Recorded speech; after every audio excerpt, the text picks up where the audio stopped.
great option for your outdoor enjoyment. And he has brought his lovely assistant as well, Chris Parks. How are you, Chris? I am well.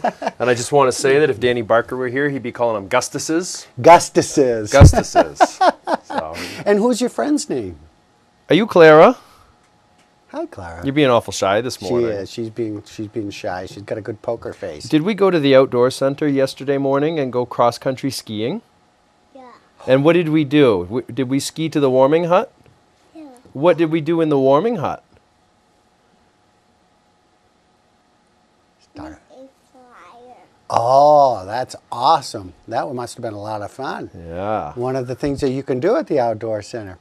Hey, Chris, there was a recent meeting between, let's call them winter bikers and Winter fat bikers. Winter fat bikers or fat bikists, and it's hard to say though. Bicyclists. Bicyclists, right? And then the cross-country skiers, and there was a little meeting. And what was the outcome of that, Chris? It was a good meeting. We had that last Saturday night. It was a brainchild, as some folks know, some folks may not. We did something last year where we opened up the network a couple afternoons to winter fat biking. A fee was required, a trail pass, and it's proportional to the usage that's available. This year we took what we got from comments last year, some concerns of skiers meeting bikers on the steeper trails, and the bikers felt they might be in control, but the skiers didn't. So we've kind of made a corridor that connects from the Redington area all the way to Snubber, and the Redington Loop, so that it opens up a fair amount of acreage, but it's the flatter terrain and the more wide open terrain so that folks can see each other. And so we're still kind of working through the bumps. A lot of other resorts, I've done my homework, and some places open to bikes, and the biggest thing is if you're leaving any sort of a mark in the snow, you need to lower your tire pressure or not be out on the trail. We'll have to see this afternoon if stuff really gets warm, what happens, although I think our base is firm enough thanks to the thaw freeze last week that I don't think we'll have a problem there. But the brainchild of our gathering last Saturday night was our Nordic ambassadors, who we have helping around the lodge, helping out on the trails, making sure people are doing what they need to and giving a hand if somebody looks like they're floundering. They're a great asset. They and Tom Butler sat down. I think I was chasing my tail on 6 errands that day, so I didn't get a chance to sit with them. But the thought was to try to bring everybody together, and whether everybody agreed to disagree or whatever, at least to get some folks together and realize that there's a face and a person underneath all that winter clothing, whether it's ski boots or bike boots. Right. It's about a 7-mile loop that you have right now, approximately. The Redington Loop is out and back on the Redington Loop is 11 kilometers, so that's about 7, and then to the lodge.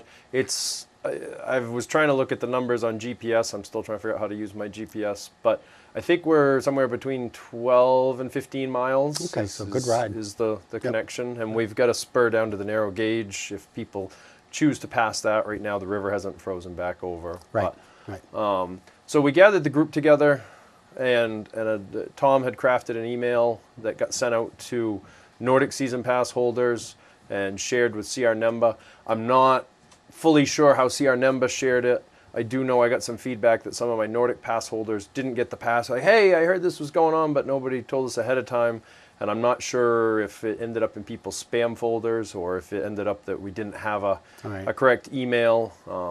We weren't looking to put 500 people in the lodge because it would crowd everybody out. But at the same point, we were trying to have representation, get it there. So hopefully we got the core group, and hopefully nobody's feeling. Here's a question. Now, your Alpine Pass is good. This probably no one's even asked this yet.